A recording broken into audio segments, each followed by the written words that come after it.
ஹதீஸாக இடம்பெற்றிருக்கிறது. எவரிடம் 3 தன்மைகள் அமைந்து விட்டதோ அவர் ஈமானின் சுவையை உணர்ந்தவராவார்.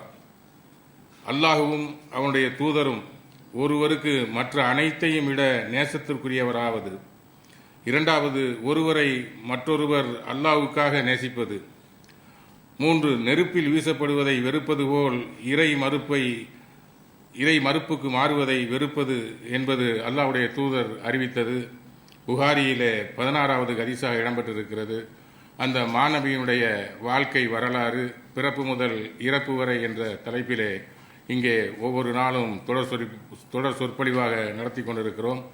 அந்த தொடர் சொற்பொழிவை அல்லாஹ்வினுடைய பேரருளால் மாநில தலைவர் சகோதரர் பக்கீர் முகமது அல்தாபி அவர்கள் தொடர் நடத்துமாறு அன்போடு கேட்டுக்கொள்கிறேன். அஸ்ஸலாமு அலைக்கும்.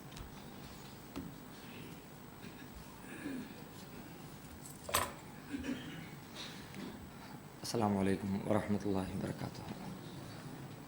الحمد لله نحمده ونستعينه ونستغفره ونعوذ بالله من شرور أنفسنا ومن سيئات أعمالنا من يهده الله فلا مضل له ومن يضلله فلا هادي له وأشهد أن لا إله إلا الله وحده لا شريك له وأشهد أن محمدا عبده ورسوله أما بعد. கண்ணியத்திற்குரிய எல்லாம் உள்ள அல்லாஹுவின் நல்லடியார்களே, அண்ணல் நபியின் அழகிய வரலாறு என்ற இந்த தொடரில் நேற்றைய தினம் இறுதியாக நபிகள் நாயகம் ஸல்லல்லாஹு அலைஹி வஸல்லம் அவர்களுடைய மக்கா வாழ்க்கையில் ஏகத்துவ பிரச்சாரத்தை ஆரம்பித்த பிறகு எதிரிகளால் எவ்வளவு பெரிய துன்பத்திற்கும் துயரத்திற்கும் ஆட்படுத்தப்பட்டார்கள் என்ற செய்திகளில் சிலவற்றை நாம் பார்த்தோம். அதன் தொடர்ச்சியாக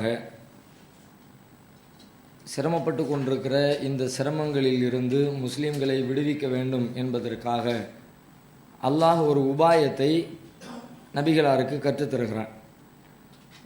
நெருக்கடியாக அல்லாஹ்வை வணங்க முடியாத ஒரு ஊரில் ஒரு பகுதியில் நீங்கள் வாழ நேர்ந்தால், அல்லாஹ்வுடைய பூமி விசாலமாக இருக்கிறது, நீங்கள் இருக்கிற பூமியிலிருந்து புறப்பட்டு எங்கே சுதந்திரமாக இறைவனை வணங்கி வழிபட முடியுமோ அப்படிப்பட்ட ஒரு ஊருக்கு நீங்கள் இடம்பெயர்ந்து விடுங்கள், ஹிஜ்ரத்து செய்து விடுங்கள் என்று சொல்லக்கூடிய அறிவுரைகளையும் கட்டளைகளையும் இந்த நேரத்தில் அல்லாஹ் நபிகளாருக்கு அருள ஆரம்பிக்கிறான். அந்த கட்டளைகளின் அடிப்படையில் ரசூல் ஸல்லல்லாஹு அலைஹி வஸல்லம் மக்காவில் சிரமப்பட்டுக்கிட்டு இருக்கிற மக்கள் வேறு இடத்துக்கு போகலாம் அப்படின்னு சொல்லிட்டு அதுக்கு தேவையான ஏற்பாடுகளை செய்கிறாங்க. அல்லாஹ் என்ன மாதிரி அந்த வசனங்களை இறக்கி வைக்கிறான் அப்படின்னு சொன்னால், 16வது அத்தியாயம் 41வது வசனத்தில் அல்லாஹ் சொல்கிறான், வல்லதீன ஹாஜரு ஃபில்லாஹி மிம்பாதி மா துலிமு, அநியாயம் செய்யப்பட்டதற்கு பிறகு ஹிஜ்ரத்து செய்தார்களே அவர்களுக்கு லனு பவ்வி அன்னஹும் ஃபித்துன்யா ஹசனா, இந்த உலகத்திலேயே அழகான வாழ்க்கையை நாம் வழங்குவோம், வல அஜ்ருல் ஆখিরাতি அக்பர், மறுமையிலுடைய கூலி இதைவிட பெரியது, அதனால் நீங்கள் ஹிஜ்ரத்து செய்கிறதுக்கு தயங்க வேண்டாம் என்ற கருத்துப்பட அல்லாஹ் வசனங்களை இறக்கி வைக்கிறான். ஏன்னா ஹிஜ்ரத்து பண்ணுறது என்பது ஒரு பெரிய மன வலி நிறைந்த ஒரு காரியம். ஆண்டாண்டு காலமாக பிறந்து வளர்ந்த தன்னுடைய சொந்த பூமியில் சொத்து பத்துக்களை எல்லாம் விட்டுட்டு, உறவுகளை எல்லாம் விட்டுட்டு, தனியாக கொள்கைக்காக வேண்டி மட்டுமே பயணப்படுவது என்பது அது ஒரு பெரிய வலியையும் மன கஷ்டத்தையும் உண்டாக்கும் என்பதில் மாற்று கருத்து கிடையாது. நாம் ஒரு சில ஆண்டுகளுக்கு வெளியூரில் போய் வேலை செஞ்சுட்டு வருவோம், வெளிநாட்டில் போய் சம்பாதிச்சுட்டு வருவோம் என்று போயிட்டு வர்றதையே ஒரு பெரிய துன்பமாக நினைக்கக்கூடிய காலகட்டத்தில் அவ்வளோதான் முடிஞ்சு போச்சு, இனிமேல் நம்முடைய ஊர் இந்த ஊர் கிடையாது, இனிமேல் இங்கே நம்ம வாழ முடியாது, வேறு ஏதோ ஒரு ஊருக்கு போயிட வேண்டியதான்னு சொல்லிட்டு புலம்பெயர்ந்து போவது என்பது ஒரு பெரிய அழுத்தத்தை, மன அழுத்தத்தை தரக்கூடிய ஒரு காரியம். அதனால் அல்லாஹ் அதுக்கு கொஞ்சம் கொஞ்சமாக சஹாபாக்களையும் நபிகள் நாயகத்தையும் தயார் பண்ணுறான். அல்லாஹ் இன்னொரு இடத்துல சொல்கிறான், 4வது அத்தியாயம் 100வது வசனத்தில் சொல்லுகிறான், ஒமையு ஹாஜிர் ஃபி சபீலில்லாஹி எஜிது ஃபில் அர்லி முராகமன் கசீரம் வசா, யார் அல்லாஹ்வுடைய பாதையிலே ஹிஜ்ரத்து செய்கிறார்களோ அவர்கள் ஏராளமான புகலிடங்களையும் வசதிகளையும் அவர்கள் பெற்றுக்கொள்வார்கள். ஒமைய குருஜு மின்பைத்திஹி முஹாஜிரன் இலல்லாஹி வரசூலிஹி சும்ம யுத்ரிகுஹுல் மௌத்து ஃபகத் வகஅ அஜ்ருஹு அலல்லாஹ், யாராவது ஒருத்தர் அல்லாஹ்வுடைய பாதையில் ஹிஜ்ரத்து பண்ணணும்னு தன்னுடைய வீட்டை விட்டு அவர் வெளியே புறப்பட்ட பிறகு அதை நிறைவு செய்கிறதுக்கு முன்னாடி அவருக்கு மரணம் வந்துருச்சுன்னு வச்சுக்குவோம், சும்மா யுத்ரிகுஹுல் மௌத் அவரை அடைந்து விட்டால் அவருக்கு அந்த நன்மை கிடைக்காமலாம் போயிடாது. ஃபகத் வகஅ அஜ்ருஹு அலல்லாஹ், அல்லாஹ்விடத்தில் அதற்குரிய கூலியை அவர் பெற்றுக்கொள்வார். அது எல்லாத்துக்கும் உங்களுக்கு கூலி உண்டு, எதுவுமே வீணாக போயிடாது, அது நல்ல காரியம்தான் அப்படின்னு அல்லாஹ் வந்து அந்த ஆர்வத்தை அதிகப்படுத்துகிறான்.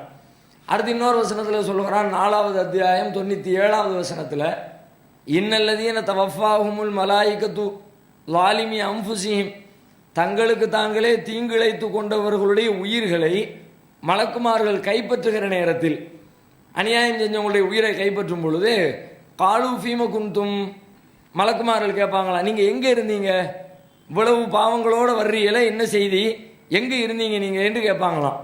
அப்போ அவங்க சொல்லுவாங்களாம், காலு குன்னா முஸ்தலாஃபீன ஃபில்லாரல், நாங்கள் பூமியில் ரொம்ப பலகீனர்களாக இருந்தோம், நாங்கள் ஏன் இப்படியெல்லாம் அல்லாஹ்வை வணங்கலை வைக்கலைன்னா, எங்கள் ஊரில் வணங்குறக்குரிய வாய்ப்பு இல்லை, வசதி இல்லை, எல்லாரும் எதிர்த்துக்கிட்டு வச்சுக்கிட்டு இருந்தாங்க, அதனால் நாங்கள் இப்படி இருந்தோம் அப்படின்னு அவங்க சொல்லுவாங்களாம்.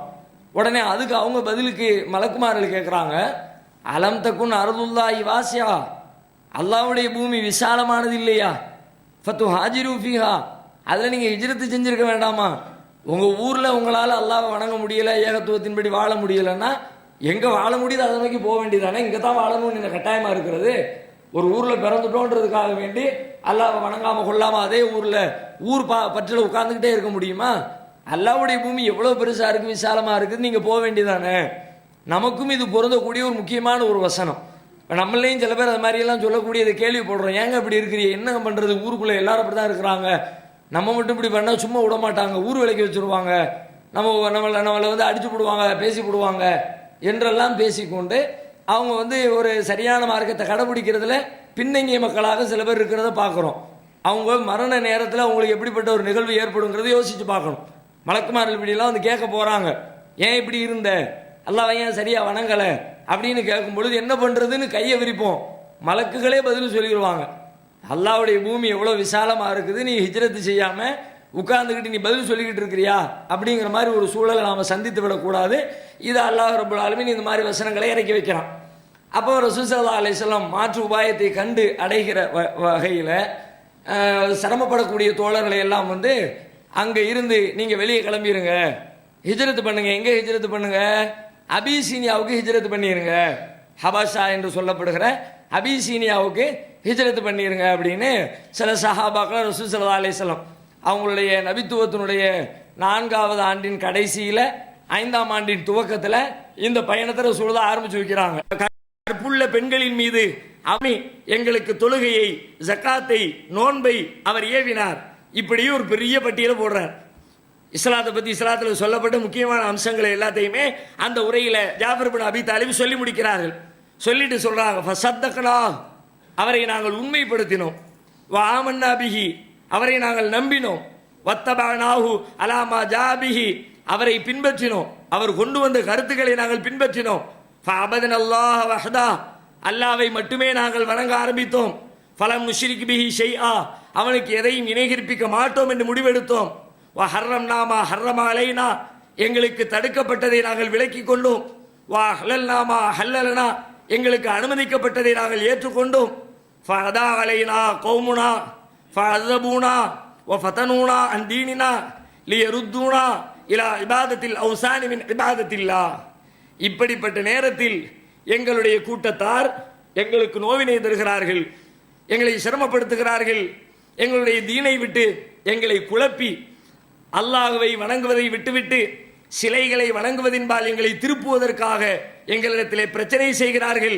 இப்படிப்பட்ட நேரத்தில் ஹரஜ்னா இலா பலதிக்க, உங்கள் ஊரின்பால் நாங்கள் வெளியேறி இருக்கிறோம், வக்தர்னா கலாமன் சிவாக்க, எத்தனையோ ஊர்களும் நாடுகளும் இருக்கிற பொழுது அவைகளை விட்டுவிட்டு உங்களை நாங்கள் தேர்ந்தெடுத்திருக்கிறோம், ரகிபினா ஃபி ஜிவாரிக்க, உங்களிடத்திலே அடைக்கலம் தேடி வந்திருக்கிறோம், ரஜவுனா அல்லாஹ் நுதுரம இந்தக்க, உங்களிடத்திலே நாங்கள் அநீதம் செய்யப்பட மாட்டோம் என்று ஆதரவு வைத்திருக்கிறோம், இப்படிப்பட்ட நிலையில் உங்களை நாங்கள் தேடி வந்திருக்கிறோம் என்று சொல்லி இஸ்லாத்தினுடைய ஏவல்களை, இஸ்லாத்துடைய விளக்கல்களை, நபிலாத்துடைய பண்புகளை எல்லாத்தையும் அப்படியே பட்டியல் போட்டு நஜ்ஜாஷி மன்னருக்கு முன்னாடி ஜாஃபர் பின் அபி தாலிப் ரலியல்லாஹு அன்ஹு அவர்கள் சொல்லி முடிக்கிறார்கள். சொன்ன உடனே நஜ்ஜாஷி ரொம்ப அமைதியாக உட்காந்து கேட்டுட்டு அடுத்து கேட்குறாரு, ஹல் மகக்க மிம்மா ஜா பிஹி அனில்லாஹி மின் ஷை, உங்களுக்கு அல்லாஹ்விடமிருந்து வந்ததாக சொல்றீங்களே, அதில் ஏதாவது விஷயங்கள், செய்திகள், வசனங்கள் உங்களுக்கு தெரியுமா, உங்கள்கிட்ட இருக்குதா அப்படின்னு கேட்கிறார். உடனே ஆமா இருக்கிறது அப்படின்னு சொல்லிட்டு ஜாஃபர் ரலியல்லாஹு அன்ஹு அவர்கள் திருமறை குர்ஆனுடைய வசனங்களை ஓத ஆரம்பிக்கிறார்கள். சூரத்து மரியம் 19வது அத்தியாயத்தை அப்படியே மன்னருக்கு முன்னாடி ஓதுறாங்க. காஃப் ஹா யா ஐன் சாத் ذிக்ரு ரஹ்மத்தி ரப்பிக அப்தஹு ஜக்கரியா இத் நாதா ரப்பஹு நிதான் ஹஃபியா قال ربي إني وهن العظم مني واشتعل الرأس شيبا ولم أكن بدعائك ربي شقيا. சூரத்து மரியம் ஓதுறாங்க. மரியமை பொறுத்த வரைக்கும் ஆல்ரெடி மரியமை மதித்து கொண்டிருக்கிறவர் தான் நஜ்ஜாஷி. அவங்களும் அந்த மார்க்கத்தில் உள்ளவங்க தானே. மரியம் அலைஹிஸ்ஸலாம் கரெக்டாக பொருத்தமான சூறாவை தூக்கி விடுறாங்க ஜாஃபர் ரலியல்லாஹு அன்ஹு. அதை கேட்ட உடனே இந்த செய்தியை அறிவிக்கக்கூடிய உம்மு சலமா ரலியல்லாஹு அன்ஹா அவங்க சொல்றாங்க, இதை கேட்டுக்கொண்டிருந்த நஜ்ஜாஷியுடைய கண்கள் தாரை தாரையாக கண்ணீரை வெடிக்க ஆரம்பித்தது. அவருடைய தாடி நனைகிறது. தாடி நனைகிற அளவிற்கு அவர் அழுகிறார். அவர் அழுவதோடு மட்டுமில்லை, அந்த சபையிலே அமர்ந்திருந்த மந்திரி பிரதானிகள் அத்தனை பேரும் அழுகிறார்கள். அவர்களுடைய கரங்களிலே வைத்திருந்த ஏடுகள் எல்லாம் நனைந்து போகிற அளவிற்கு கண்ணீர் துளிகள் அங்கிருந்து கொட்டி கொண்டிருக்கிறது. இப்படி அவர்கள் அழுது கொண்டே அந்த வசனங்களை கேட்டுக்கொண்டிருந்தார்கள் என்று சொல்லி உம்மு சலமா ரலியல்லாஹு அன்ஹா அவர்கள் சொல்கிறார்கள். சொல்லி முடிச்சுட்டு ஓதி முடிச்சுட்டாங்க. சூரா ஓதியாச்சு. ஓதின உடனே நஜ்ஜாஷி சொல்றாரு, இன்ன ஹாதா வல்லாஹி அவர் வேதத்தை படித்தவர் தானே, அந்த மார்க்கத்தில் இருக்கிறதுனால அதை வச்சு கூட அவர் சொல்றார். சொல்லி முடிச்சுட்டு இந்த பக்கம் திரும்புறார். 2 பேர் நின்று நிற்கிறாங்க. யார் 2 பேர்? மக்காவிலிருந்து அனுப்பப்பட்ட காஃபிர்களுடைய தூதர்கள் 2 பேர் நின்று நிற்கிறாங்க. 2 பேரை பார்த்து திரும்புறார். சொல்றாரு, இன்தலிகா, நீங்க 2 பேரும் புறப்படலாம், நீங்க 2 பேரும் கிளம்புங்க. ஃபவல்லாஹி லா அஸ்லிமுஹும் இலைக்கும் அபதா, அல்லாஹ்வின் மீது ஆணையாக ஒருபோதும் அவர்களை நான் உங்களிடத்தில் ஒப்படைக்க மாட்டேன், நீங்க 2 பேரும் புறப்படலாம். 2 பேருக்கும் மூஞ்சி செத்து போச்சு. என்ன பண்றதுன்னு தெரியலையே, எப்படியாவது காலை கூட்டிட்டு போயிடலான்னு வந்தோம். இவர் அவங்க இவரையும் சேர்த்து மயக்கிட்டாங்களே, என்ன பண்றதுன்னு தெரியலையே நினைச்சுக்கிட்டு 2 பேரும் வெளியே வர்றாங்க. வரும்போதே பேசிக்கிட்டு வர்றாங்க, நாளைக்கு வேற ஒரு மேட்ரு வேற ஒரு ரீதியில் வருவோம், திரும்ப இவர்கிட்ட வேற ஏதாவது ஒரு வகையில் போட்டு விடலாம்னு சொல்லிட்டு அதன் பிறகு மீண்டும் இருக்கிறார்கள். போனவர்கள் வந்து சொல்றாங்க, எல்லாம் கேட்டீங்க சரி, இந்த மேரியை பற்றி ஈசாவை பற்றி அவங்க என்ன சொல்கிறாங்க அதை கேளுங்க. அவங்களுடைய நம்பிக்கை என்ன? நீங்கள் ஈசாவை என்ன நம்பிக்கை வச்சிருக்கிறீங்க, மரியத்தின் மீது நீங்கள் என்ன நம்பிக்கை வச்சிருக்கிறீங்க, அவங்க என்ன நம்பிக்கை வச்சிருக்கிறாங்க, அதை பற்றி கேளுங்க அப்படின்னு ஒரு பின்ன போட்டு விடுறாங்க. ஏன்னா அவங்க கடவுளாக வணங்குற ஆட்களாக இருக்கிறதுனால கேட்டா பிரச்சனையாயிரும், அதுக்கு பிறகு இவங்களை வெளியே அனுப்பிடுவார்னு நினைத்து கொண்டு இப்படி ஒரு மேட்டரை போட்டு விடுகிறார்கள். போட்ட உடனே மீண்டும் ஜாஃபர் ரலியல்லாஹு அன்ஹு அவர்கள் அழைக்கப்படுகிறார்கள். திரும்பவும் ஆலோசனை பண்ணுறாங்க, என்ன பண்ணுறது, கூப்பிட்டு விட்டுருக்கிறாரு, என்ன செய்யறது, ஒன்றும் பயப்பட தேவையில்லை, அல்லாஹ்வுடைய தூதர் நமக்கு என்ன சொன்னாங்களோ அதையே நாம் சொல்லுவோம், நம்ம உள்ளதை சொல்லிட்டு வருவோம் அப்படின்னு முடிவெடுத்துக்கொண்டு வந்து ஈசாவை பற்றி உங்களுக்கு என்ன சொல்லப்பட்டிருக்கிறது என்று கேட்ட உடனே ஜாஃபர் சொல்கிறார்கள், ஹுவ அப்துல்லாஹி வ ரசூலு, அவர் அல்லாஹ்வுடைய அடிமையாக இருக்கிறார், அல்லாஹ்வுடைய தூதராக இருக்கிறார்கள். ஓ ரூஹுஹு, அவனுடைய உயிர், அவனுடைய ரூஹால் அவர்கள் உருவாக்கப்பட்டிருக்கிறார்கள். ஓ கலிமத்துஹு, அவனுடைய வார்த்தையாக இருக்கிறார்கள், அல்லாஹ்வுடைய வார்த்தையாக இருக்கிறார்கள்.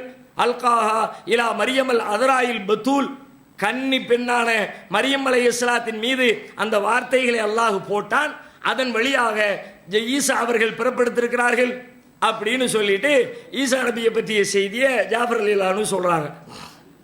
சொன்னோன்னா அடுத்து பாருங்க, கீழே கிடந்து ஒரு குச்சி எடுக்கிறார் நஜ்ஜாஷி.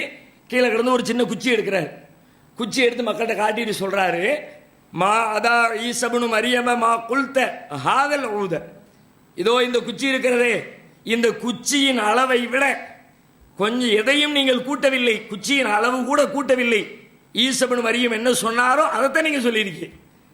அது அப்படியே அச்சசலா இருக்கிறார். அவங்க அந்த தூய வேதம் அன்றைக்கு பாதுகாப்பாக இருக்கிறார். அவர்கள் வாழுகிற காலத்தில் ஈசா அலைஹிஸ்ஸலாத்துக்கு அருளப்பட்ட வேதம் தூய்மையாக இருக்கிறது. அதனால அவர் சொல்றாரு, தூய வேதத்தை படித்த காரணத்தினால அதுல என்ன இருக்குதோ அதான் இதுல இருக்கிறது, எதையும் கூட்டல குறைக்கல, சரியாகத்தான் நீங்கள் சொல்லி இருக்கிறீர்கள். வல்லாஹி இதுஹபு ஃபஅன்தும் சுயூமும் பிஅர்லி, அல்லாஹ்வின் மீது ஆணையாக நீங்கள் செல்லுங்கள், என்னுடைய பூமியிலே பரிபூரண சுதந்திரத்தோடு நீங்கள் வாழுங்கள் அப்படின்னு சொல்லிட்டு அந்த நபி தோழர்களை அவர் தன்னுடைய நாட்டுக்குள்ள சுதந்திரமாக வாழுமாறு அனுப்பி வைக்கிறார். இவர்கள் தோல்வி அடைந்து வேற வழி இல்லாம ஊருக்கு திரும்பி வந்துடுறாங்க. இது அங்க அந்த முதல் ஹிஜ்ரத்திலே நடைபெற்ற முக்கியமான ஒரு நிகழ்ச்சி.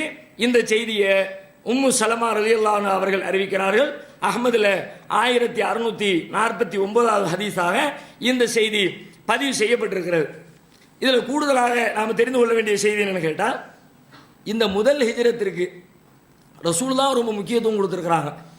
ஏன்னா சிரமமான காலத்தில் அல்லாஹ்வுடைய மார்க்கத்தை பின்பற்றுவதற்காக வேண்டி மேற்கொண்ட பயணம் இல்லையா, அதனால் அவங்க மேற்கொண்ட அந்த விஷயத்தை பற்றி எப்படி ஹதீஸில் வருதுன்னு கேட்டால், அபிசீனியா போனவங்க ரசூலுல்லாஹ் மதீனாவுக்கு வந்ததுக்கு பிறகு ஒரு சில ஆண்டுகளுக்கு பிறகு அங்கேருந்து புறப்பட்டு மதீனாவில் வந்து சேர்ந்துக்கிறாங்க.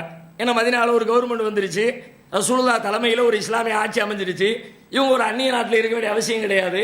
இப்போ அங்கேருந்து புறப்பட்டு மீண்டும் மதீனாவில் வந்து சேர்ந்துக்கிறாங்க. யாரெல்லாம் அங்கே ஹிஜ்ரத் பண்ணி போனாங்களோ எல்லாரும் இங்கே வந்து சேர்ந்துடுறாங்க. அதில் ஒரு டீமு அபூ மூஸா அஷ்அரி ரலியல்லாஹு அன்ஹு, இவங்க எங்கே இருக்கிறாங்க அப்படின்னு கேட்டால், இவங்க யமனில் இருக்கிறாங்க. இவங்களும் இவங்களை சார்ந்த ஒரு 50 பேர் யமனில் இருக்கிறாங்க. யமனில் இருக்கிறவங்க ரசூலுல்லாஹ் மதீனாவுக்கு போயிட்டாங்க, ஹிஜ்ரத் பண்ணிட்டாங்க, நாமளும் யமனில் இருந்து மதீனாவுக்கு போயிடுவோம்னு சொல்லி முடிவெடுத்து அந்த 50 பேர் கொண்ட டீமு கப்பலில் ஏறி பயணம் பண்ணுறாங்க. யமனில் இருந்து மதீனாவுக்கு வர்றதுக்காக பயணம் பண்ணுனா வழியிலேயே கப்பல் வழி மாறி தவறி போய் அது போய் எத்தியோப்பியாவில் போய் சேர்ந்துருச்சு, ஹபஷாவில் அபிசீனியாவில் போய் சேர்ந்துருச்சு. அபிசீனியாவில் சேர்ந்த உடனே அங்கே எதேச்சையாக இறங்கி நிற்கிறாங்க, ஜாஃபர் ரலியல்லாஹு அன்ஹு அவங்கள சந்திக்கிறாங்க. ஜாஃபர் ரசூலுல்லாஹ் தலைமையில் போன டீம் இருக்குல்ல, அந்த குழுவை சந்திக்கிறார்கள். சந்தித்த உடனே விவரத்தை சொல்கிறாங்க, நாங்கள் இந்த மாதிரி மதீனாவுக்கு போகணுன்னு கிளம்பி வந்தோம், வர்ற வழியில் வழி தவறிட்டோம், ஹபஷாவில் வந்து சேர்ந்துட்டோம் அப்படின்னு சொன்ன உடனே ஜாஃபர் ரலியல்லாஹு அன்ஹு சொல்கிறாங்க, அல்லாஹ்வுடைய தூதரை எங்களை இங்கே அனுப்பி விட்டாங்க, நாங்கள் அவங்களுடைய கட்டளையின் பேரில்லாம் ஹபஷாவில் குடியிருந்து கொண்டிருக்கிறோம், இங்கே எங்களுக்கு எந்த பிரச்சனையும் இல்லை, நீங்களும் எங்களோட சேர்ந்துருங்க அப்படின்னு சொல்லிட்டு கொஞ்ச காலம் அந்த டீமோடு சேர்ந்துருக்கிறாங்க. அதுக்கு பிறகு எல்லாருமா சேர்ந்து சரி வாங்க புறப்படுவோம், எல்லாரும் சேர்ந்து மதீனாவுக்கு போவோம் அப்படின்னு மதீனாவுக்கு வண்டியை கிளப்புறாங்க. அத்தனை பேரும் புறப்பட்டு மதீனாவுக்கு வருகிறார்கள். எப்போ வர்றாங்க அப்படின்னு கேட்டால், மதீனாவில் யூதர்களுக்கு எதிராக ஒரு யுத்தம் நடந்து முடிந்த நேரம், ஹைபர் போர் என்று சொல்லப்படுகிற ஒரு யுத்தம் நடந்து முடிஞ்சிருக்குது. இவங்க எல்லாரும் போய் சேர்றாங்க. சேர்ந்த உடனே அப்போ ரசூலுல்லாஹ் கனிமத்து பொருட்களை பங்கு வைக்கிறாங்க. யாரெல்லாம் போரில் கலந்துக்கிட்டாங்களோ எல்லாத்துக்கும் பங்கு வச்சு கொடுக்குறாங்க. இப்போ அபூ மூஸா அஷ்அரி சொல்கிறாங்க, ஒமா கசமலி அஹதின் காபான் ஃபத்தஹி ஹைபர மின்ஹா ஷைஅன், ரசூல் ஸல்லல்லாஹு அலைஹி வஸல்லம் ஹைபரில் கிடைத்த அந்த கனிமத்து பொருட்களை யார் அவங்களோடு பங்கெடுத்தார்களோ அவர்களை தவிர வேறு யாருக்கும் பங்கு வச்சு கொடுக்கல. போரில் கலந்துக்கிட்டவங்களுக்கு கனிமத்து பொருளை பங்கு வச்சு கொடுத்தாங்க. இல்லா அலிமன் செய்த மாஹு, அவர்களோடு கலந்து கொண்டவர்களுக்கு கொடுத்தார்கள். அடுத்ததாக இல்லா சஹாப சஃபீனத்தனாமா ஜாஃபரின் வா சஹாபா, ஜாஃபரோடும் அவருடைய ஜாஃபருடைய தோழர்கள் கப்பலிலே பயணித்து வந்தார்களே அவர்களுக்கும் ரசூல் ஸல்லல்லாஹு அலைஹி வஸல்லம் ஹைபருடைய கனிமத்திலிருந்து கொஞ்சத்தை பங்கு வைத்து கொடுத்தார்கள். யாருக்குமே இல்லைன்னு சொன்னாங்க. ஆனால் வெளியூர்லேருந்து வந்திருக்கிறவங்க இப்போ தான் வந்திருக்கிறாங்க, கையில் காசு பண்ண ஒன்றும் இருக்காது, செலவுக்கு ஒன்றும் வாய்ப்பு இருக்காது, அதனால் இதிலிருந்து அவர்களுக்கு நாம் கொடுப்போம்னு சொல்லிட்டு ரசூல் ஸல்லல்லாஹு அலைஹி வஸல்லம் முதல் ஹிஜ்ரத்தை முடித்துவிட்டு இரண்டாம் ஹிஜ்ரத்தாக மதீனாவிற்கு வந்த மக்களுக்கு கனிமத்து பொருட்களை பங்கு வைத்து கொடுத்ததாக வரக்கூடிய ஒரு செய்தி புகாரியில் அபூ மூஸா அறிவிக்கக்கூடிய இந்த செய்தி 3136வது ஹதீஸாக பதிவு செய்யப்பட்டிருக்கிறது. இப்போ மதீனாவில் பின்னாடி நடக்கிற ஒரு நிகழ்ச்சி, ஒரு நாள் உமர் ரலியல்லாஹு அன்ஹு அவங்களுடைய மகள் ஹப்சாவுடைய வீட்டுக்கு போனாங்க. நபிகள் நாயகத்துடைய மனைவியான ஹப்சா ரலியல்லாஹு அன்ஹா அவருடைய வீட்டுக்கு உமர் ரலியல்லாஹு அன்ஹு போகிறாங்க. போனால் அங்கே ஒரு பெண்மணி இருக்கிறாங்க. யார்?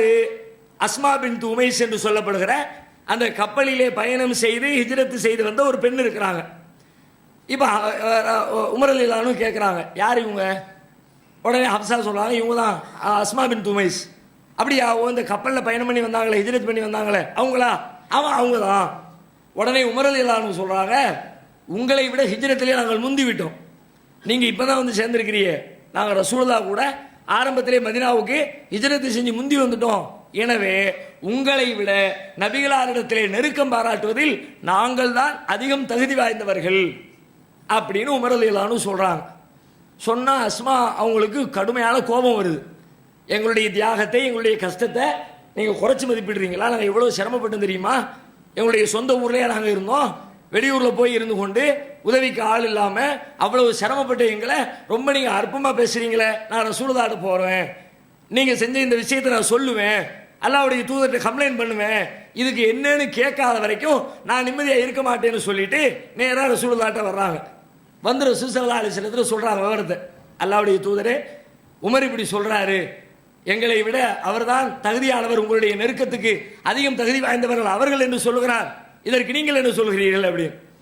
அப்போ உடனே இவங்க ரசூலா கேட்குறாங்க, சரிம்மா நீ என்ன பதில் சொன்ன, எல்லா விவரத்தையும் சொல்கிறாங்க, என்னென்ன மாதிரியெல்லாம் நான் சொன்னேன். உடனே நபிகள் நாயகம் ஸல்லல்லாஹு அலைஹி வஸல்லம் பதிலளிக்கிறார்கள், லைஸ பி அஹக்க பி மின்கும், உங்களை விட அவர்கள் அதிகம் தகுதி வாய்ந்தவர்கள் இல்லை. வலஹு வலி அஸ்ஹாபிஹி ஹிஜ்ரத்தும் வாஹிதா, அவருக்கும் யாருக்கு உமருக்கும் உமருடைய தோழர்களுக்கும் ஒரே ஒரு ஹிஜ்ரத்து தான் இருந்திருக்கிறது. வலக்கும் அன்தும் அகல சஃபீனதி ஹிஜ்ரத்தான், கப்பல்வாசிகளே உங்களுக்கு 2 ஹிஜ்ரத் இருந்திருக்கிறது. நீங்கள் அபிசீனியாவுக்கு ஒரு ஹிஜ்ரத் பண்ணியிருக்கிறீங்க, அங்கிருந்து இப்போ மதினாவுக்கு ஒரு ஹிஜ்ரத் பண்ணியிருக்கிறீங்க. எனவே நீங்கள் இரட்டை கூலிக்கு சொந்தக்காரர்கள், அவங்கள மாதிரி உள்ளவங்க இல்லை என்று சொல்லி முதல் பயணத்திலே மேற்கொண்டவர்களை நபிகள் நாயகம் ஸல்லல்லாஹு அலைஹி வஸல்லம் சிலாயித்து சொன்ன செய்தி புகாரியில் 4231வது ஹதீஸாக பதிவு செய்யப்பட்டிருக்கிறது. இது ரசூலுல்லாஹ் கடந்து வந்த வரலாற்று பாதையில் ஒரு முக்கிய மைல்கல்லாக அறிந்து கொள்ள வேண்டிய ஒரு செய்தி. அடுத்து ரசூலுல்லாஹ்வுடைய வாழ்க்கையில் நடக்கக்கூடிய இன்னொரு அடுத்த கட்ட நிகழ்வு என்ன அப்படின்னு கேட்டால், ஒரு நபித்துவத்தினுடைய 10வது ஆண்டு, அந்த ஆண்டிலே நடக்கக்கூடிய நிகழ்வு. அடுத்தடுத்து ரசூலுல்லாவுக்கு நெருக்கமாக இருந்த 2 பேருடைய மரணங்கள், ரொம்ப ரசூலுல்லாவை கவலைக்கு உள்ளாக்குகிற, அவர்களை பாதிக்கின்ற 2 மரணங்கள் நிகழ்கிறது. என்ன மரணம் என்று கேட்டால், ஒன்று அபூ தாலிப் அவர்களுடைய மரணம். ரசூலுல்லாவுடைய பெரிய தகப்பனார், ரசூலுல்லாவுக்கு பெரிய அரணாக இருந்தார், உதவியாக இருந்தார், யாரும் அவங்க மேலே கை வைக்க விடாமல் பாதுகாப்பாக இருந்தார். அப்படிப்பட்ட அபூ தாலிப் மரணிக்கிறார். அதே ஆண்டிலே நபிகள் நாயகம் ஸல்லல்லாஹு அலைஹி வஸல்லம் அவர்களுடைய மனைவி அன்னை ஹதீஜா ரலியல்லாஹு அன்ஹா அவர்களும் மரணிக்கிறார்கள். இந்த 2 மரணமுமே ரசூலுல்லாஹ்வுக்கு ஒரு பெரிய இழப்பு தான். ஒன்று, சமூகத்தில் அபூ தாலிபுடைய மரணத்திற்கு பிறகு எதிரிகளுடைய கை கொஞ்சம் ஓங்குது, ரசூலுல்லாவை இன்னும் துன்பப்படுத்தணும், துயரப்படுத்தணும் அப்படின்னு சொல்லிட்டு இன்னும் நெருங்கி வர்றாங்க. அந்த வகையில் அது ஒரு பெரிய இழப்பை உண்டாக்கியது. மன ரீதியாக ஒரு பெரிய பலமாக இருந்தவர்கள் நபிகள் நாயகத்துடைய மனைவி ஹதீஜா. ஹதீஜா ரலியல்லாஹு அன்ஹாவுடைய மரணம் உண்மையிலே ரசூலுல்லாஹ்வுக்கு பெரிய இழப்பு தான். ஏன்னா ரசூலுல்லாஹ் ஹதீஜா நாயகியை நேசித்த அளவுக்கு அவருடைய மனைவிமார்களை வேறு யாரையும் நேசிக்கலன்னு சொல்லிடலாம். அந்த அளவுக்கு நேசத்துடைய உச்சபட்சமான பாசத்தை வச்சிருந்தாங்க. ஆரம்பத்தில் இஸ்லாத்தை ஏற்றுக்கொண்டவங்க, இஸ்லாத்துக்கு பக்கபலமாக இருந்தவங்க, நபிகள் நாயகத்துக்கு ஆறுதல் சொன்னவங்க, ரசூலுல்லாஹ்வுக்கு கஷ்டம் வர்ற நேரத்தில் எல்லாம் அவர்களுக்கு பக்கபலமாக நின்று தாங்கி பிடித்தவர்கள் அன்னை ஹதீஜா ரலியல்லாஹு அன்ஹா. அதனால ரசூலுல்லாஹ் ஹதீஜா நாயகி மேலே ரொம்ப அளவு கடந்த பாசத்தை வச்சிருந்தாங்க. எந்த அளவுக்கு பாசம் வச்சிருந்தாங்க என்று சொன்னால், ரசூலுல்லாஹ்வே அது சொல்றாங்க. ஆயிஷா நாயகி ஒரு தடவை கேட்குறாங்க, எப்போ பார்த்தாலும் அந்த வயது முதிர்ந்த அந்த கிழவியை பற்றியே பேசிகிட்டு இருக்கிறீங்களே. ஆயிஷா நாயகி ரொம்ப சின்ன பிள்ளை. பொதுவாகவே மனைவிமார் என்று சொன்னால் யார் ரொம்ப வயது குறைவாக இருக்கிறாங்களோ, ரொம்ப இளமையாக இருக்கிறாங்களோ, அவங்கள தானே இயல்பில் மனது விரும்பும். அந்த மாதிரி நிலையில் இருக்கிற ஆயிஷா நாயகி ரசூலுல்லாஹ் பார்த்து கேட்குறாங்க, எப்போ பார்த்தாலும் அந்த வயது முதிர்ந்த ஹதீஜாவை பற்றியே பேசிகிட்டு இருக்கிறீங்களே, ஏன் நாங்களாம் உங்களுக்கு இல்லையா அப்படின்ற மாதிரி ரசூலுல்லாஹ்வை ரோஷப்படுத்துகிற மாதிரி கேட்குறாங்க. கேட்குறதோடு மட்டும் இல்லை, அவங்களே சொல்கிறாங்க, மா கிருத்து அலா இம்ராத்தின் நபி ஸல்லல்லாஹு அலைஹி வஸல்லம், ரசூலுல்லாஹ்வுடைய மனைவிமார்களில் யார் மீதும் நான் ரோஷப்பட்டது கிடையாது, ஹதீஜா நாயகின் மீது பட்ட ரோஷத்தை போல. ரசூலுல்லாஹ் அவங்களுக்கு இவ்வளவு பாசம் வச்சிருக்கிறாங்களே, நம்ம மேலே அவ்வளவு காட்ட மாட்டேங்கிறாங்களே அப்படின்ற அளவுக்கு நான் ரோஷப்படுகிற மனிதராக அன்னை ஹதீஜா அவர்கள் திகழ்ந்திருக்கிறார்கள் என்று ஆயிஷா நாயகியே சொல்கிறாங்க. இப்போ ரசூலுல்லாஹ் அதுக்கு பதில் சொல்கிறாங்க, நான் ஏன் அவ்வளோ நேசம் வைக்கிறேன் தெரியுமா, கத ஆமனத்து பி இது கஃபரபி என்னாஸ், மக்கள் எல்லாம் என்னை மறுத்த நேரத்திலே, நிராகரித்த நேரத்திலே என் மீது நம்பிக்கை கொண்டவர் ஹதீஜா. ஓ சத்தகத்தினி இது கதபனி என்னாஸ், மக்கள் எல்லாம் என்னை பொய்ப்படுத்திய நேரத்திலே என்னை உண்மைப்படுத்தியவர் ஹதீஜா. வாசத்தினி பி மாலிகா இது ஹரமணி என்னாஸ், மக்கள் எல்லாம் தங்களுடைய சொத்து செல்வங்களை தடுத்து கொண்டிருந்த நேரத்தில் தன்னுடைய சொத்துக்களால் எனக்கு உதவி செய்தவர் ஹதீஜா. ஓ ரசகனி அல்லாஹ் அஸ்ஸவஜல் வலதஹா இது ஹரமணி அவுலாதன்னா நிசா, மற்ற மனைவிமார்களிடமிருந்து பிள்ளைகளை அல்லாஹ் தடுத்து விட்ட நேரத்தில் அவர் வழியாகத்தான் அல்லாஹ் எனக்கு பிள்ளை செல்வத்தை தந்திருக்கிறான். எனவே வேற யாரும் அவங்களுடைய இடத்துக்கு வர முடியாது. நான் ரொம்ப நேசிக்கிறோம்னா எல்லாரும் என்னை பொய்யன்னு சொல்லும் பொழுது நான் உண்மையாளன்னு சொன்னவர்கள் ஹதீஜா அவர்கள். யாருமே என்னை நம்ப மறுத்த நேரத்தில் எனக்கு பக்கபலமாக என்னை நம்பியவர்கள் கதீஜா அவர்கள். எந்த மனைவிமார் வழியாகவும் பிள்ளை இல்லாத நேரத்தில் அல்லாஹ் இவர் வழியாகத்தான் எனக்கு பிள்ளையை கொடுத்து மகிழ்ச்சியை தந்திருக்கிறான்.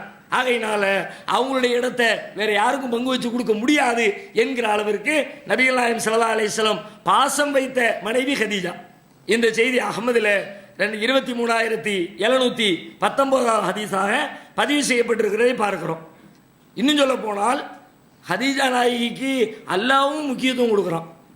ஒரு தடவை ஜிப்ரீல் அலைஹிஸ்ஸலாம் வர்றாங்க ரசூலுல்லாஹ்ட்ட வந்து, யார் ரசூலுல்லாஹ், ஹாதிஹி ஹதீஜா கத அத்தத் மகஹா இனாவுன் ஃபீஹி இதாவுன் அவ் தஆமுன் அவ் ஷராபுன். இதோ ஹதீஜா வந்து கொண்டிருக்கிறார்கள், அவர்களிடத்தில் ஒரு பாத்திரம் இருக்கிறது, பாத்திரத்தில் உங்களுக்கு தேவையான உணவு, தண்ணீர், குடிபானம், குழம்பு எல்லாவற்றையும் எடுத்துக்கொண்டு வந்து கொண்டிருக்கிறார்கள். ஃபைதாயியா அத்தத்துக்க, அவர்கள் உங்களிடத்திலே வந்துவிட்டால் ஃபக்ர அலைஹி சலாம், அவர்களுக்கு நீங்கள் சலாம் சொல்லுங்கள். மிர் ரப்பிஹா, அவர்களது இறைவனுடைய சலாமை சொல்லுங்கள். அல்லாஹ் ஹதீஜா நாய்க்கு சலாம் சொல்லி விடுறாங்க. அல்லாஹ் சலாம் சொல்றாங்கன்னா அதுக்கு அர்த்தம் வேற. நம்ம சலாம் சொல்றோம்னா அல்லாஹ்வுடைய அருள் அவர்களுக்கு கிடைக்கட்டும்னு அர்த்தம். அல்லாஹ் சலாம் சொல்றான்னா நேரடியாகவே அல்லாஹ் அருள் புரிகிறான் என்பது அதனுடைய பொருள். ஜிப்ரீல் சொல்றாங்க, ஃபக்ர அலைஹி சலாம் மிர் ரப்பிஹா, அவர்களது இறைவனின் சலாமை அவருக்கு எடுத்து சொல்லுங்கள். ஓ மின்னி, என்னுடைய சலாமையும் எடுத்து சொல்லுங்கள். ஓ பஷ்ஷிர்ஹா பி பைத்தின் ஃபில் ஜன்னா மின் கஸபின் லா ஸகப ஃபீஹி வலா நஸப, அவர்களுக்கு சுவனத்திலே ஒரு மாளிகையை கொண்டு சுவச்செய்தி சொல்லுங்கள். உலகத்தில் வாழுகிற காலத்திலேயே சொர்க்கத்தை கொண்டு நன்மாராயம் சொல்லப்பட்டவர்களின் பட்டியலில் அன்னை கதீஜா அவர்களும் இடம்பெற்றிருக்கிறார்கள். ஜிப்ரீல் சொல்லுகிறார்கள், ஓ பஷ்ஷிர்ஹா பி பைத்தின் ஃபில் ஜன்னா, சுவர்க்கத்திலே ஒரு மாளிகை இருக்கிறது என்று நீங்கள் நற்செய்தி சொல்லுங்கள். மின் கஸபின், முத்தாளான மாளிகை, லா ஸகப ஃபீஹி வலா நஸப, கவலை இல்லை, துக்கம் இல்லை, அப்படிப்பட்ட ஒரு இன்பமயமான சொர்க்கத்திலே மாளிகை வழங்கப்படும் என்ற செய்தியையும் அவருக்கு நீங்கள் சொல்லுங்கள் என்று அல்லாஹ்வின் புறத்திலிருந்து செய்தி சொல்லப்படுகிற அளவிற்கு முக்கியத்துவம் வாய்ந்தவர்களாக அன்னை கதீஜா நாயகி இருந்திருக்கிறார்கள்.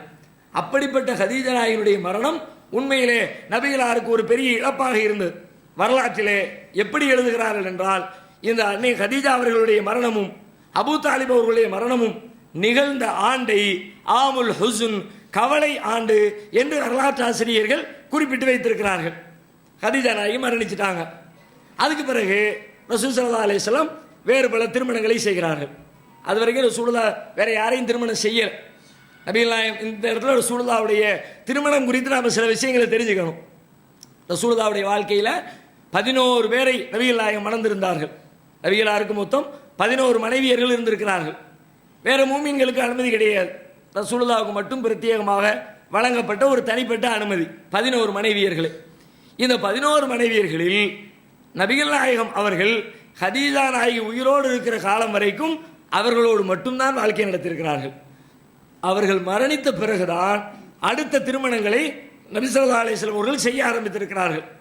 இப்போ இந்த திருமணம் என்று எடுத்துக்கொண்டால் ரசூலுல்லாஹ்வுடைய வாழ்க்கையில் ஏக காலத்தில் மொத்தம் 9 பேரோடு ரசூலுல்லாஹ் மன வாழ்க்கை நடத்தியிருக்கிறார்கள் ஒரே சமகாலத்தில்.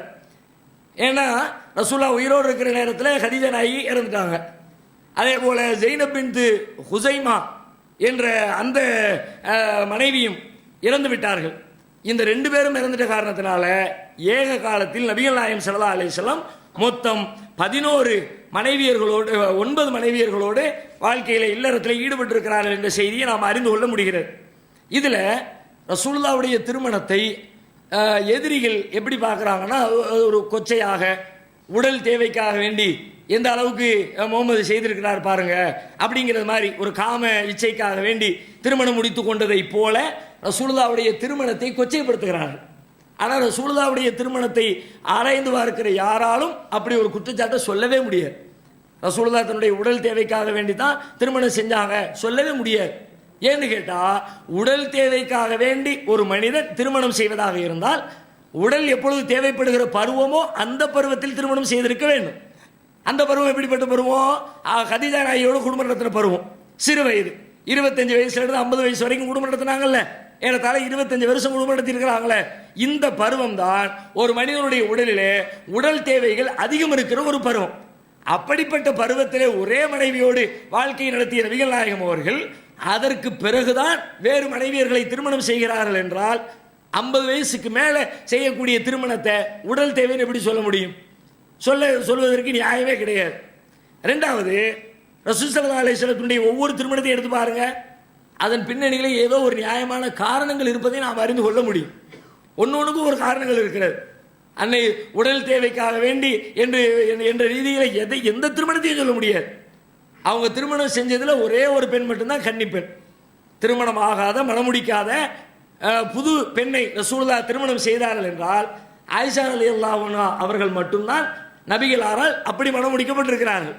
மற்ற எல்லாருமே ஏற்கனவே ஒரு கணவரோடு வாழ்ந்தவர்கள், 2 கணவரோடு வாழ்ந்தவர்கள், 3 கணவரோடு வாழ்ந்தவர்கள், இந்த ரொம்ப வயசானவர்கள், 50 வயதை கடந்தவங்க. ஒரு மனைவி சொல்றாங்க, அவங்கள திருமணம் செய்கிற நேரத்தில், உதாரணமாக உம்மு சலமா ரலியல்லாஹு அன்ஹா அவர்கள் அவங்க திருமணம் செய்கிற நேரத்தில் அவங்களே சொல்றாங்க, என்னுடைய வயதை ஒத்தவர்கள் யாரும் திருமணம் செய்வது கிடையாது.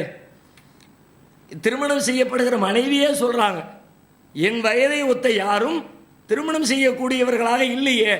அப்படிப்பட்ட நிலையில தான் ரசூலுல்லாஹ்வுக்கு எனக்குமான திருமணம் நடந்தது. அப்படின்னா எவ்வளவு வயது முதிர்ந்த நிலையில் திருமணம் செய்திருக்கிறார்கள். இந்த திருமணத்தை போய் எப்படி உடல் தேவை என்று ஒப்பிட முடியும்? ஒப்பிடுவதற்கு வாய்ப்பே கிடையாது. எல்லா திருமணமுமே ரொம்ப ஏஜானவங்க, வயசானவங்க, விதவை பெண்கள், அப்படிப்பட்ட நிலையில தான் ரசூல் ஸல்லல்லாஹு அலைஹி வஸல்லம் மணம் முடித்திருக்கிறார்கள். ஒரு திருமணம் ஸைத் பின் ஹாரிஸா அவர்களுக்கு ரசூலுல்லாஹ் கல்யாணம் முடிச்சு கொடுத்தாங்க. தன்னுடைய மாமி மகளை, ஸைனப் பின்த் ஜஹஷ் என்று சொல்லப்படுகிற ரசூலுல்லாஹ்வுடைய மாமி மகளை ரசூலுல்லாஹ் ஸைத் பின் ஹாரிஸாவுக்கு திருமணம் முடிச்சு கொடுத்துருந்தாங்க. யார் இந்த ஸைத் பின் ஹாரிஸா? ரசூலுல்லாஹ்வுடைய வளர்ப்பு மகனாக அறியப்பட்டவர். இஸ்லாத்தில் வளர்ப்பு மகன் கிடையாது, ஆனால் சின்ன வயசுல இருந்து ரசூலுல்லாஹ்ட்ட வளர்ந்தவர் இந்த ஸைத் பின் ஹாரிஸா. இப்போ ரசூலுல்லாஹ் தன்னுடைய மாமி மகனை கட்டி வைக்கிறாங்க. இப்போ 2 பேருக்கும் இடையில குடும்ப வாழ்க்கை செட் ஆகலை. அவர் விவாகரத்து பண்ணுற முடிவு எடுத்துட்டார்.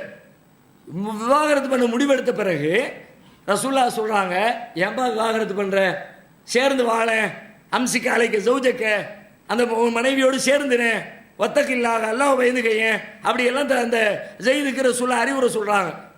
ஆனால் செட் ஆகலை. கடைசியில் விவாகரத்து ஆயிடுச்சு. இப்போ அல்லாஹ் சொல்றான், நம்முடைய திட்டப்படி அவர் விவாகரத்து செய்த பிறகு ஸைனபை நபிகள் நாயகம் திருமணம் செய்ய வேண்டும் என்று நம்முடைய ஏற்பாடு. அல்லாஹ்வே சொல்றான், ஸவ்வஜ்னாகா, ஸைது தன்னுடைய தேவையை அவரிடத்திலே முடித்து கொண்ட பொழுது இந்த ஸைனபை நாம் அவருக்கு திருமணம் செய்து கொடுத்தோம். யாருக்கு? ரசூலுல்லாஹ்வுக்கு. ஸவ்வஜ்னாகா, நாம் அவர்களை உங்களுக்கு திருமணம் செய்து தந்தோம். அல்லாஹ்வே திருமணம் செஞ்சு தர்றான். எதுக்கு தர்றான்?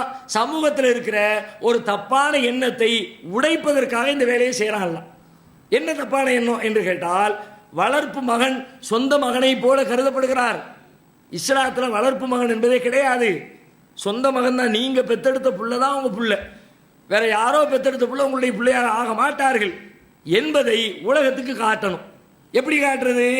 இந்த வளர்த்த புள்ள இருக்கிறார்ல, அவருடைய மனைவி விவாகரத்து செஞ்ச பிறகு அவரை நீங்கள் திருமணம் செய்து காட்டுங்கள். அதன் வழியாக இந்த உறவு நிஜமான உறவு இல்லை. வளர்ப்பு மகன் என்ற உறவு நிஜமான பிள்ளையுடைய அந்தஸ்தை பெற முடியாது. இஸ்லாமிய சட்டத்தில் வளர்ப்பு மகன் கிடையாது. அவர் விவாகரத்து செய்தால் அந்த பெண் யாரோ ஒரு பெண், தன்னுடைய மகனுடைய மனைவி என்று பார்க்கப்படக்கூடாது என்பதற்காக வேண்டியே அல்லாஹ் ரப்புல் ஆலமீன் இப்படிப்பட்ட ஒரு திருமணத்தை ரசூலுல்லாஹ்வுக்கு செஞ்சு வச்சான். அதை குர்ஆன்ல அல்லாஹ் சொல்லி காட்டுகிறான். 33வது அத்தியாயம் 37வது வசனத்தில் சொல்றான். சொல்லும்போதே அல்லாஹ் சொல்லிட்டு வர்றான், மாகான முஹம்மதுன் அபா ஹதிமிர் ரிஜாலிக்கும் வலாக்கிர் ரசூலுல்லாஹி வ காத்தமன் நபியின். இந்த முஹம்மது உங்களில் எந்த ஆணுக்கும் தந்தையே கிடையாது. இந்த இந்த ஸைத் பின் ஹாரிஸாவுக்கு தந்தை நீங்க நினைக்கிறீங்களா? அவர் தந்தை கிடையாது. அவருக்கு ஆம்பளை பிள்ளையே கிடையாது. இருந்த ஆம்பளை பிள்ளைங்க சின்ன வயசுல மூத்தா போயிட்டாங்க. அதனால அவர் உங்களில் எந்த ஆணுக்கும் தந்தை இல்லை.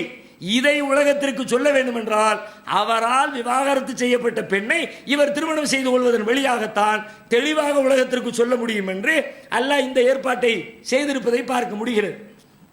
இப்படி எல்லா மனைவியருடைய விஷயத்திலேயும் அவர்கள் வேறு காரணத்திற்காக நாம சிந்திச்சு பார்த்தால் என்ன விளங்க முடிகிறது என்று கேட்டால், அல்லாஹ் ரப்புல் ஆலமீன் அவனுடைய தூதரின் வழியாகத்தான் உலகத்துக்கு தேவையான எல்லா செய்திகளையும் சொல்றான்.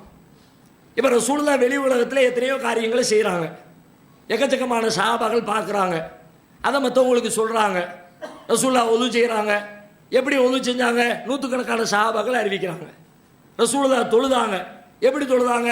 நூற்றுக்கணக்கான சஹாபாக்கள் அறிவிக்கிறாங்க. இப்படி நபிகள் நாயகத்தினுடைய ஒவ்வொரு செய்தியையும் ஏராளமான நபித்தோழர்கள் வழியாக அல்லாஹ் அடுத்த தலைமுறைக்கு கொண்டு போய் சேர்த்தான். இந்த நிலையில அவர்களுடைய குடும்ப வாழ்க்கையை எப்படி உலகத்துக்கு கொண்டு போய் சேர்க்கிறது? அவங்க குடும்பத்துக்குள்ள செஞ்ச காரியத்தை யாரும் சொல்ல முடியும்?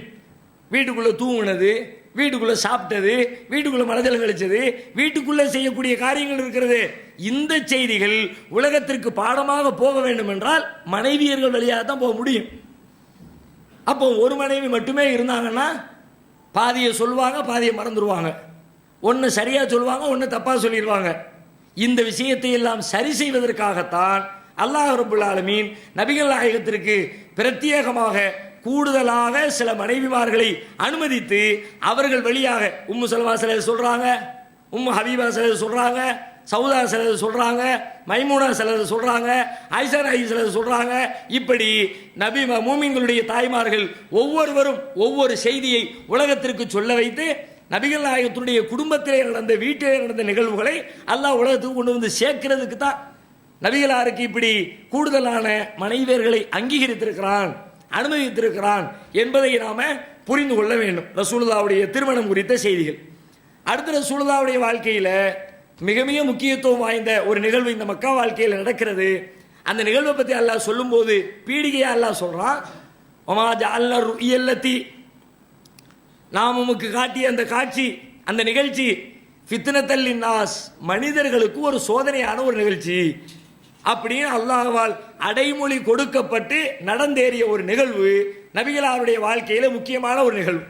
அது என்ன நிகழ்வு? நபிகள் நாயகம் ஸல்லல்லாஹு அலைஹி வஸல்லம் விண்ணுலக பயணத்திற்கு சென்ற மெஹராஜ் என்ற, இஸ்ரா என்று சொல்லப்படுகிற மெஹராஜ் என்று அழைக்கப்படுகிற அந்த நிகழ்ச்சி நபிகளாருடைய வாழ்க்கையிலே நடைபெற்ற இன்னொரு மிக முக்கியமான ஒரு நிகழ்ச்சி. அந்த நிகழ்ச்சியிலே ஏராளமான தகவல்களை, பாடங்களை, படிப்பினைகளை நாம் அறிந்து கொள்ள வேண்டியது இருக்கிறது. இன்ஷா அல்லாஹ் வரக்கூடிய நாளில் அது குறித்த தகவல்களை நாம் பார்க்கலாம்.